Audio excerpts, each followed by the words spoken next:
Pernah kepikiran gak sih, gimana satu pilihan kecil aja itu bisa mengubah segalanya?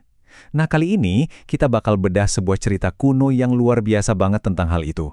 Ceritanya berpusat pada satu benda, dua pedagang yang sifatnya bertolak belakang, dan sebuah pelajaran abadi tentang jujur dan serakah. Tapi sebelum kita mulai, saya mau ngajak Anda mikir sebentar. Kira-kira, apa sih harga yang harus dibayar dari sebuah kebohongan? Bukan cuma soal ketahuan ya, tapi efeknya buat diri kita sendiri itu apa? Coba simpan pertanyaan ini, karena jawabannya bakal jelas banget di akhir cerita nanti. Oke, kita mulai ya. Coba bayangkan, kita mundur jauh, jauh banget ke masa lalu.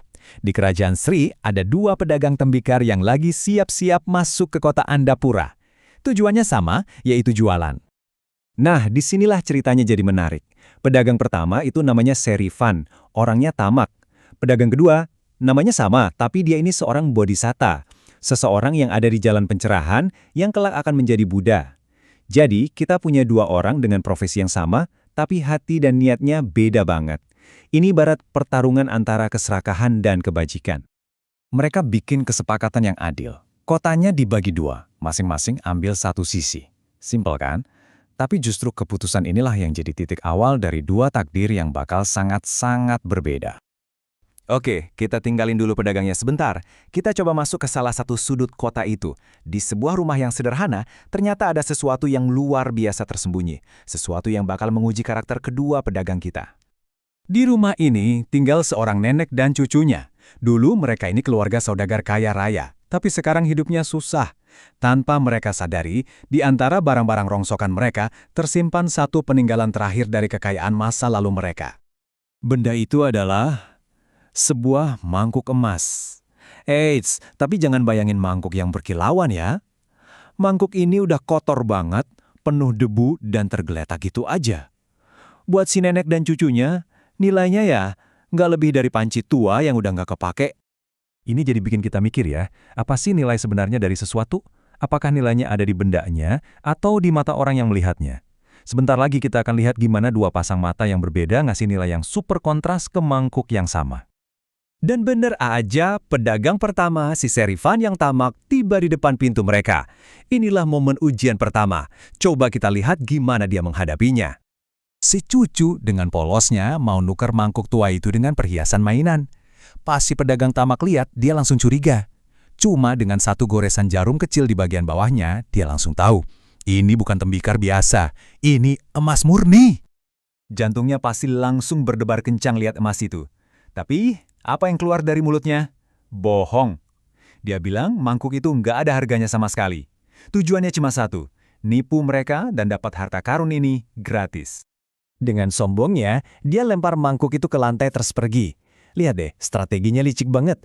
Dia bikin mereka percaya barang itu sampah, terus rencananya dia bakal balik lagi pas mereka udah putus asa dan mau ngasih mangkuk itu cuma-cuma. Nah, setelah si tamak pergi, takdir ngasih kesempatan kedua. Pedagang kedua, sang bodhisatta, tiba di jalan yang sama.